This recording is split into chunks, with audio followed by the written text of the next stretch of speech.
All right, we're live. Welcome everybody back to our Facebook Live Friday. And today we have Chen with us from pingmoon.co. Welcome, Lin, to the channel. And we're excited to have you here. Yeah, thank you for having me, Clover. Yeah. So I know you are the founder of Ping Moon, and it's a women-led initiative that celebrates self-love and self-care and everything. Do you mind kind of describing what your company's mission statement is and what you stand for, so that the audience get to know a little bit about you? Yeah, so Pink Moon is an inclusive well-care space created by women for women through every phase of life. And we really focus on the phase of life aspect because that's one of our ways to fight ageism in the beauty industry, which is very common. Yes. And, the beauty industry is always promoting quote unquote anti-aging products and telling women that they need to look youthful forever to be beautiful. And, there's just so much anti-woman rhetoric in the beauty industry. And so we really want to change that. And so one of the ways to change that is through the every phase of life component to shop Pink Moon. So we have babies and kids, teens and tweens, womanhood, which encompasses all women, and women who are pregnant or nursing, and women who are going through menopause and beyond. And so that helps women to also, simplifies the shopping experience for them. And so in our online shop, we curate exclusively female-founded, sustainable self-care, wellness, and lifestyle brands, including our own in-house brand, Pink Moon. So we have a couple of products under the Pink Moon collection, which includes a Rose Quartz Gua Sha tool, which I wanted to launch to celebrate my Chinese heritage, and also offer women a way to enhance their self-care and self-love ritual. Yes. And then we also have a Lunar Drops. It's called Lunar Drops. It's a Gua Sha facial oil. So that complements the Gua Sha tool, but you could also use it as a standalone face oil moisturizer. And then we recently launched two products under the Pink Moon brand, which is it's called Drops of Sunshine. It's an essential oil blend that has essential oils that help to uplift your mood and bring joy to your home and your daily life. And then we also launched bamboo toothbrushes. So these bamboo toothbrushes help to, kind of like round out our collection of sustainable beauty products, so we could really make Pink Moon a one-stop shop for sustainable essentials for the whole family and home. That's amazing. And the Gua Sha thing, is that just to kind of like explain what it is to the audience, because not everyone understands that. It's basically a tool that helps you kind of like lift your face, right? Depending on how you do it. Yeah, I can show it. Sure, perfect. Yeah, so this is our Gua Sha tool. It's Rose Quartz. And then it's in a heart-shaped tool. So Gua Sha tools come in various shapes and stones. And we chose the heart shape specifically because the heart-shaped one is easy to travel with. There's a lot of Gua Sha tools that are really big. Yeah. They're heavy. And so this tool is easy to travel with. It's pretty lightweight. And then it's very versatile. You could use it from head to toe, from your head to if you have like back or neck cramps, or even like wrist and arm tension from being at the computer all day. So it's very versatile because you just place the two curved points and place that in between like your jawline or your collarbone or your thumb and wrist. So it's a very versatile tool. Amazing. And you chose Rose Quartz because it represents self-love, right? Yeah, because it's tied to self-love, compassion, and kindness. I love that. That's amazing. And it's nice and light as well. And where can people find like the Gua Sha directions? Can they just, I guess, Google it? Or do you have like any instructions per se? Yeah, so when people buy the Gua Sha tool from us, it comes with a little instruction card. And then we also have a class that we sell. So we did a Gua Sha workshops in September with one of my friends who is an acupuncturist and traditional Chinese medicine doctor. And so we did a Gua Sha workshop that was a paid class in September. And then I saved the video to give it an option to customers who couldn't make it to the class. And they can have the option to purchase access to the video. I see. Okay, that's great. And why is it important that we do this Gua Sha thing? Yeah, so Gua Sha has many benefits from physical to emotional, Mm-hmm. mental well-being. So Mm. physically, it's good for increasing circulation and therefore decreasing inflammation. So it's good for Oh, if you wow. have like inflammations on your face or any inflammations inside your body even. So it's really good Mm, for shortening acute illnesses like colds and flus.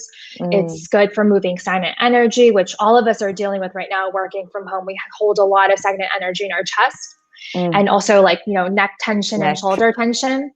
And then for the mental and emotional well-being, it helps to really helps you relax and slow down, because it's you're really gliding the tool along your face and body, and that just really kind of promotes relaxation and Mm, reminds you to slow down, because when you do gua sha on your face and neck, you have to do it in slow strokes so that oh, you're not tugging your skin or causing right. unnecessary friction. And so those are the physical and mental benefits. And then for Mm, face specifically, gua sha is good for reducing puffiness, right, right. and also kind of lifting the face. So when you do one Mhm, side mhm. of the face, you can compare it to the other side and see that it's Right. like your cheekbones are more sculpted Yeah. and your skin is like more lifted.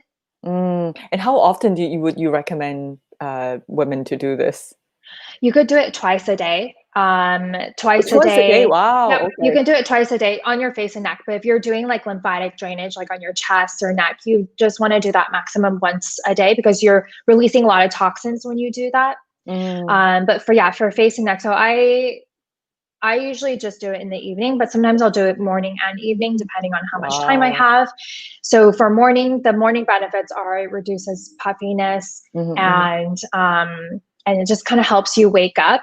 And Yeah. then to do it in the evening, the benefits are, of course, promoting relaxation, helps you sleep better, and then just you're slowing down and unwinding your day. So it's kind of just part of the ritual of when you're like Hmm. washing your face in the morning and night. And how Yeah. long does it take for you to do the whole ritual? Usually like 5 minutes. Oh, okay, so it's like a short thing. Okay. Yeah, it depends on how many strokes you do and how slow you do it. Like Mm. when I'm in a hurry, I just do 3 strokes, but typically I Oh, do see, five see, see. strokes. Ah, okay. Like for each section of Yeah, your for face. each section. Got it, got it. And Michelle here says, hello, hi, thanks for watching. And she found that gua sha to be great. I know Hmm. I've done it. I remember distinctively too, like one side is definitely more lifted and like Yeah. more, yeah, skinny. And the other side is like, oh, more puffy. So it definitely is Hmm. very useful. Yeah. And Yeah. I'm curious then, how do you come up with that concept of like using gua sha? Because it's not, like it's a bit different from like other traditional, I guess, like Western brand, right? So like did you adopt that from like more Eastern philosophy because of your upbringing?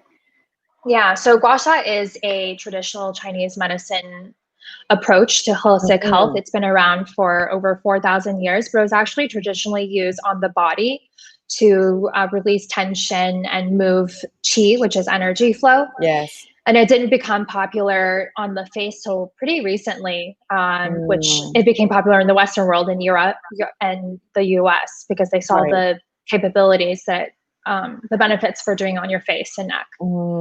I see. Okay, cool. And I guess now, like, let's circle back to how you started this whole concept from the beginning. And what kind of job were you doing? You were consulting on the side, right? Hmm. So, and how you kind of like realized this dream of being an entrepreneur, how that all started.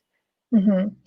Yeah, so I have been working in the natural beauty space for almost a decade, and it's where I launched my career. So I went to work at or interned at a vegan natural cosmetics brand after Mm, college. And then I went to work in corporate for a little bit because I felt like it was important for me as a new college grad to have some corporate experience. mhm. So I went to work at a global PR firm for a little over a year and a half. And then I just realized it wasn't my thing. And I didn't feel like I was making a big impact on the company or the clients I was working with. And Mm, so I really wanted to go back into doing that. So started freelancing a little bit, freelancing for a couple um, tech companies in San Francisco, and then found my way back into beauty at a natural beauty retailer in San Francisco. And it was just me and the founder. So I really got to do a little bit of everything, even though the role started out as like customer service role. Mm. But then the founder realized that I had all this marketing and PR background. And then I,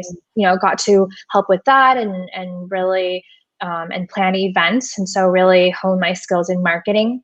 And then I moved to New York 6 years ago to work full-time in-house at an organic skincare brand. And that's really where I grew my network and really learned a lot about how to grow business on limited resources and really, do a little bit of everything, because it was also, again, me and the founders. And so really got to do a little bit of everything, from running their West Village store that they used to have, to growing their e-commerce sales and business development. So launching the brand into various distribution channels across the world, helping with social media and PR and packing orders. So I was literally doing everything. And that's when I started getting the idea of like launching my own business. I mean, I've always been pretty entrepreneur. My dad has had a couple businesses before, and just seeing him coming up with these different ideas of, making money for the family through business ideas. And so I think I was like, maybe in my mid-20s, I started to think about a couple of businesses that I would want to do or create. And one of them was actually a wellness center. It would be a wellness center that combines Western and Eastern medicine. So it would be a pharmacy where you can pick up, your Western medicine, and then, but also get acupuncture and pick up Chinese herbs, because I know people who combine the two, who, take the like traditional Western drugs combined with Chinese herbs. And so I really wanted to, so I wanted to combine that. And also the center would be a little shop too. So you can buy natural beauty products, sustainable essentials, and maybe some fashion, eco-ethical fashion. And this was something that I thought about, I think I was like 24, 25. I wrote it down. So I have like a list of running business ideas in my phone, in my notes app.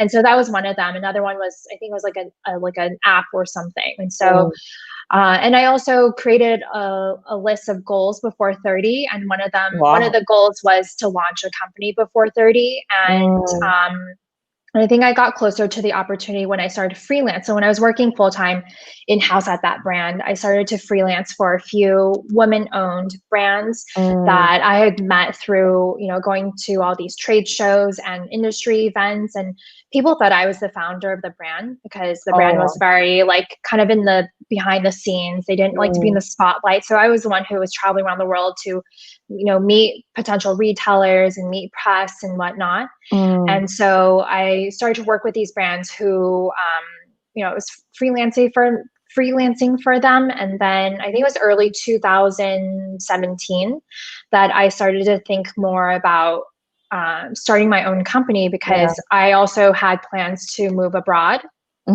I wanted to live abroad in Europe. And so one of my consulting clients told me, why don't you, start your own consulting business and consult for brands like us, and you could live in Italy, you could live anywhere in the world. And I started thinking more about that. I was like, that's exactly what I want.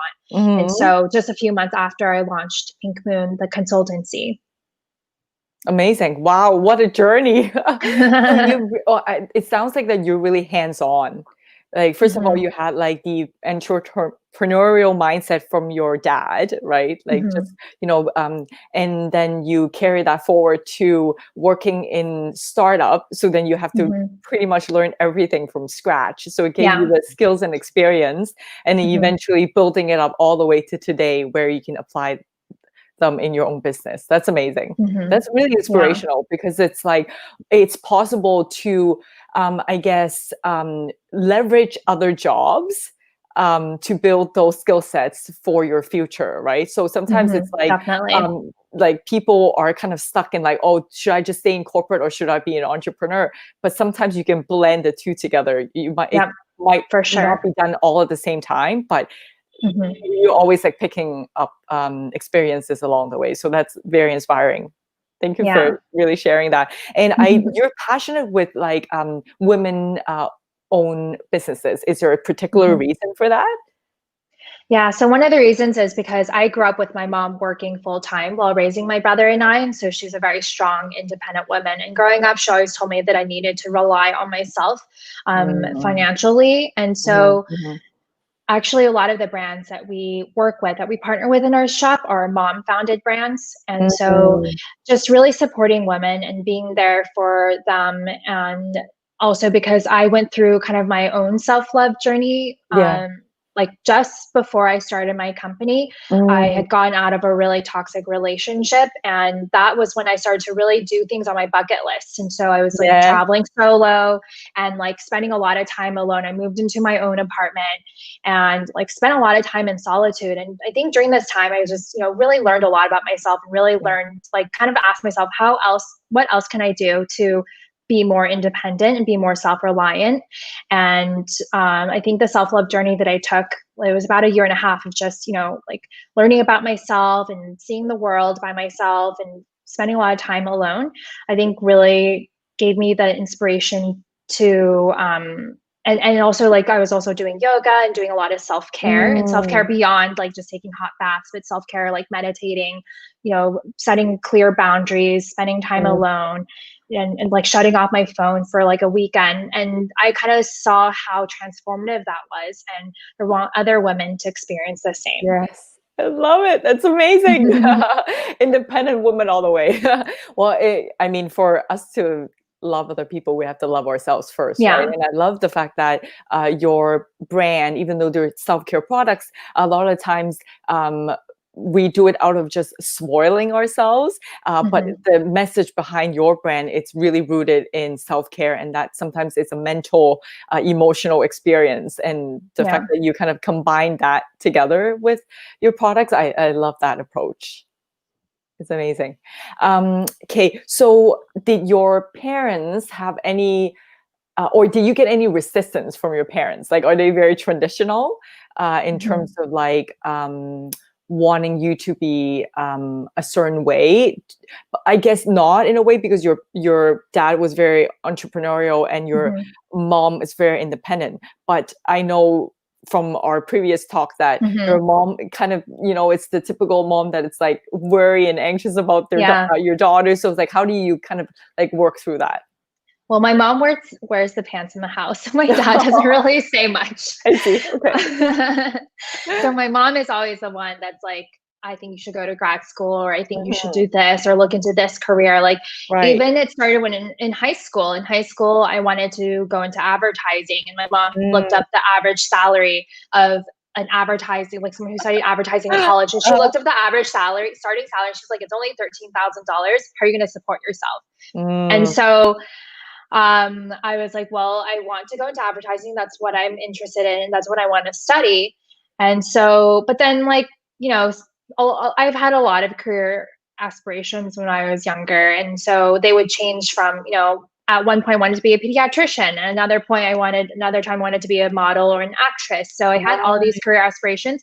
My mom did support them like here and there. Like even when I told her I wanted to be a model, she enrolled me in a modeling school, which I was pretty surprised about because my mom always Wow. talked about, oh, like, I don't think that's a good career for you. Like, you need Mm. to go to college and stuff like that. Okay. But she enrolled me in a modeling school that was actually founded by two Asian women. Okay. Okay. And and then she enrolled me in a beauty pageant. So I don't tell a lot of people this pageant Uh-huh. story because Uh-huh. Uh-huh. Tell it's us kind of now. it's kind Yeah. of embarrassing. But I was Hey, in a I love that. Miss Preteen America pageant. And my mom was so critical about everything, like to the outfits Mm. I chose, the dress I chose for like the formal wear. And then even like my answer to I think the question was, if you could travel anywhere in the world, where would you want to go to? And I said Right. Hawaii because I want to swim with dolphins. And my Mm. mom got so angry. She's like, you should have said, I want to go to Taiwan so I can see my family. And like, she's just very critical about every little thing I Uh, say, every decision I wow. make. Mm. And it's always been that way. So in college, I applied to college as a psych major because at that time I thought I wanted to be a psychologist. And so I took my first psych class freshman semester, and I didn't really enjoy it. Like, to me, I felt it was boring, and I just didn't Mm. feel this like strong passion for it. So I changed Okay. my major to art history because I really love art. I grew up doing a lot of art, Mm. and and so I changed my major to art history without consulting my mom. And I told her after the fact, and she got really angry. She was like, "What are you going to do with an art history major? Like, you're going to be making only $20,000 when you graduate from college. Like, Uh-huh. it's not a career to make." And I told her, "Well, I want to work at like an art gallery and curate art." Right. And she was just like, "No, why don't you study business and you can be an art dealer in China?" And so that's what I did. I mean, Very I've always, practical. yeah, very practical. And so I mean, I've always had an interest in business too. And like I love marketing. I mean, I wanted to be an advertiser. So marketing was my way of like, okay, maybe after college I can do something with advertising and art Yeah. or something. Yeah. And Yeah. so I studied business, majored in business with a focus in marketing, and then Mm. secondary major was Chinese. And Oh, then my since I took so many art history classes, it was like enough to make it into a minor. So I right. have a dual studio art and art history minor. So was she happy at the end of the day? She was What do happy you- at the end of the day, but then she really wanted me to either go to grad school or um, you know, find something else to do other than Right. the startup that I worked at right after Mm. college. And what is her reaction now to what are you doing? Right now, she's Mhm. pretty supportive. Mm. I think she still worries because, Right. being an entrepreneur, you don't know exactly how much you're going to make every month. Yeah. And so she's always, worrying. But, when I think her attitude has changed a lot since when I Mm. first launched my company, because when I Yeah. first launched my company, my mom was calling me pretty much every day for 6 months. Like, do you need money? Wow. Do you need help? Like, let me Mm. transfer you a couple $1,000s. And I'd be like, no, like, I'm fine. I'm trying to make it myself. Or she would suggest me to go to grad school or move back home and figure Mm. it out. Right. And And so, yeah, that okay, so there's a lot of noise there. How do mhm. you clear all of that and just stay in your truth? Well, I just think about my own happiness Mm. because, I live my life for myself, not for my parents. Of course, I Yep. want to keep my parents happy, but at the same time, like, I Mm. remind them, like, this is my life. Like, I want to be happy. I value my happiness because that's better for my mental health. Because Yeah. when I was at the corporate job, I was pretty unhappy to the point where I was crossing a street. It was the day that I decided, like, I'm quitting. So I was crossing the street in a busy street in San Francisco, and I Mhm. literally crossed without thinking. Like, it was red light for pedestrians, and I Oh. almost got hit by a car. And so when I got to the other side, I was like, "Oh my God, I need to Mm. leave my job." And so Mm. I remind my mom that, like, I tell her, if I Mm. go back to a corporate job or if I go to grad school and I'm not making money, like, I'm going to be pretty upset and unhappy with myself. And so I just tell my mom it's all about my mental health and happiness. And I think about my future, like what I want for myself. And I don't want to be sitting at a 9 to 5 cubicle job. And I mean, it's not, some people enjoy it, but it's Yeah, not for me. but it's It's not not for for my you. path.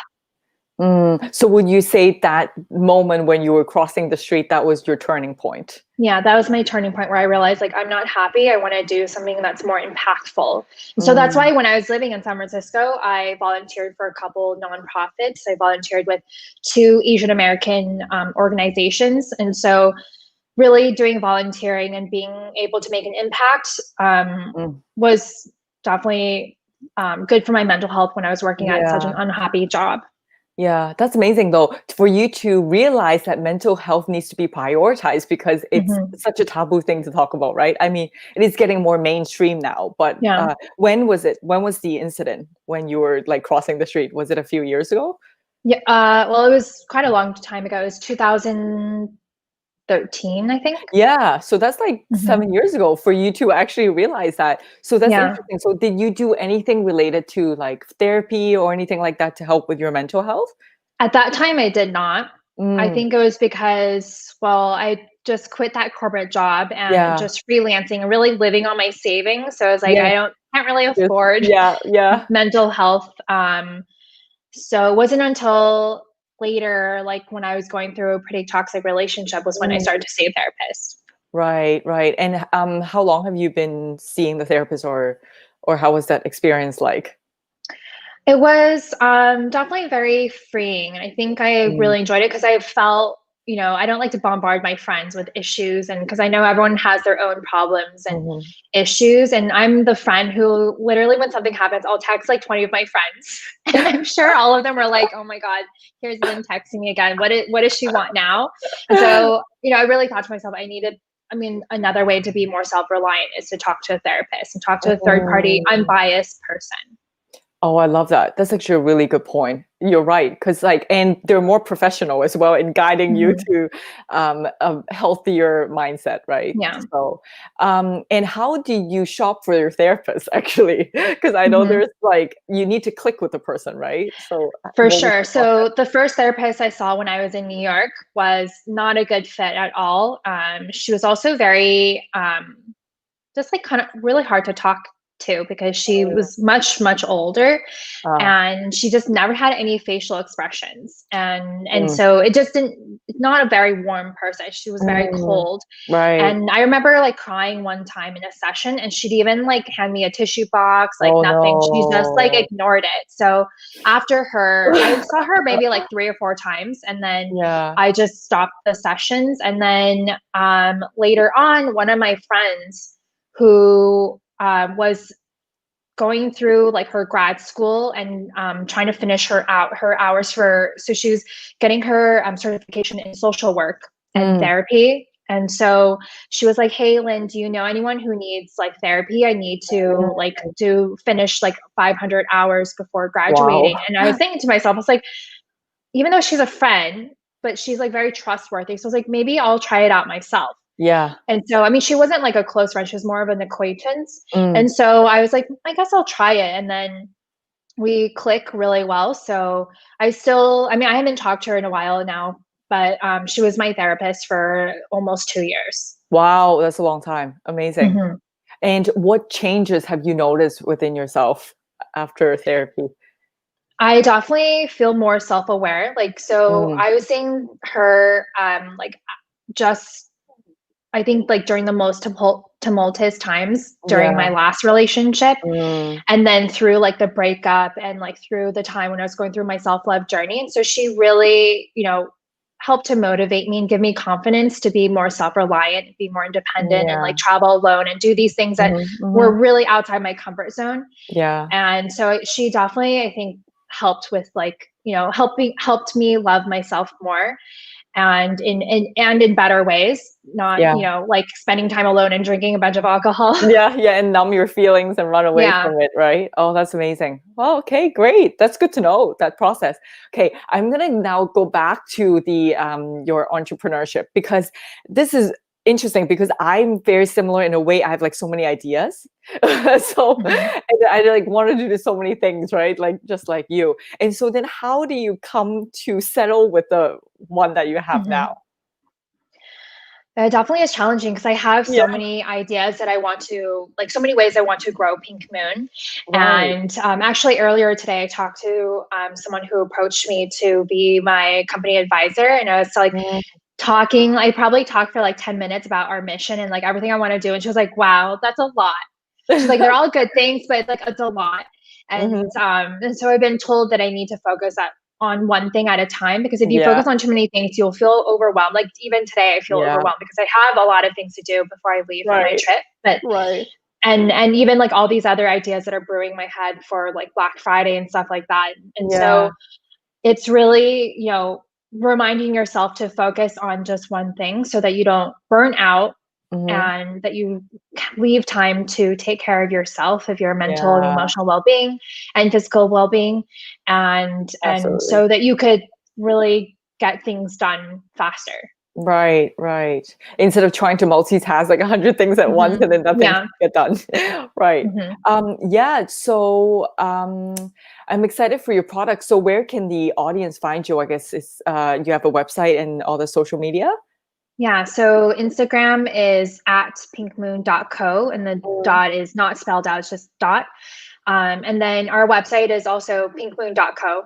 Oh, perfect. So that's quite easy. Amazing. Yeah. And are there future plans, into like creating more maybe products or services, for Mhm. the Yeah. company?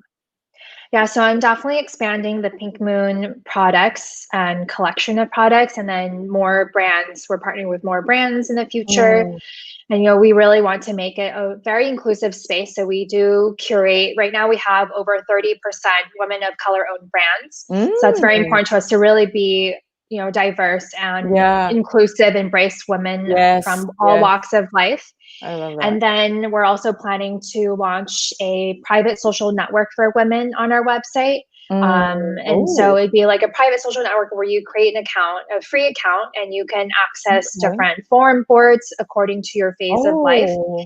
And you can also meet holistic practitioners, Mm, and then we're going to be building that out. So that's the next thing I'm mm, thinking about working on. But there's still so much going on, like just because I just launched my website online store in June, and so just really okay. trying to take one thing at a time.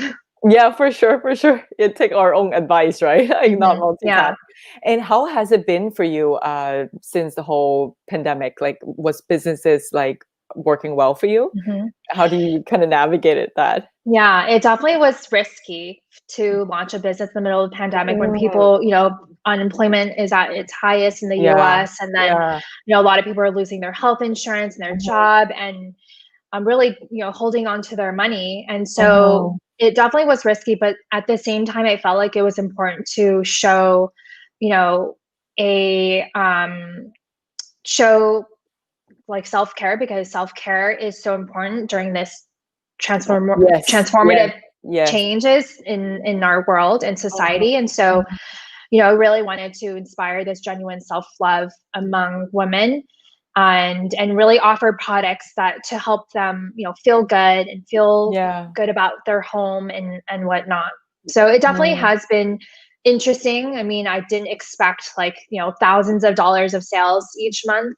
It's been like pretty good. Like I'm happy with what I can do and what it is now, because yeah. there's not so much, I don't have like $1 million budget to spend on advertising and whatnot. And so I just do what I can and really be there to support our customers, and also at the same time being mindful of how we market to them and not be so Mm, pushy and like have mm, all these, like, like, you need this product because this. And so we're very against mm. that kind of marketing.